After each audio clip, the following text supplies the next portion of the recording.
धियो यो नः प्रचोदयात् स्वाहा इदं गायत्री इदं नमः ॐ भूर्भुवः स्वः तत्सवितुर्वरेण्यं भर्गो देवस्य धीमहि धियो यो नः प्रचोदयात् स्वाहा इदं गायत्री इदं नमः ॐ भूर्भुवः स्वः तत्सवितुर्वरेण्यं भर्गो देवस्य धीमहि धियो यो नः प्रचोदयात् स्वाहा इदं गायत्री इदं नमः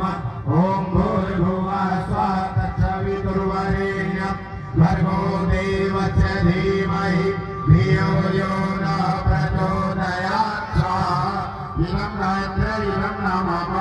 ॐ भूर्भुवः स्वः तत्सवितुर्वरेण्यं भर्गो देवस्य धीमहि धियो यो नः प्रचोदयात् स्वाहा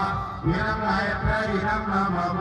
ॐ भूर्भुवः स्वः तत्सवितुर्वरेण्यं भर्गो देवस्य धीमहि धियो यो नः प्रचोदयात् स्वाहा इदं गायत्री इदं नमः ॐ भूर्भुवः स्वः तत्सवितुर्वरेण्यं भर्गो देवस्य धीमहि धियो यो नः प्रचोदयात् स्वाहा इदं गायत्री इदं नमः ॐ भूर्भुवः स्वः तत्सवितुर्वरेण्यं भर्गो देवस्य धीमहि धियो यो नः प्रचोदयात् स्वाहा इदं गायत्री इदं नमः ॐ भूर्भुवः स्वः तत्सवितुर्वरेण्यं भर्गो देवस्य धीमहि धियो यो नः प्रचोदयात् स्वाहा इदं गायत्री इदं नमः ॐ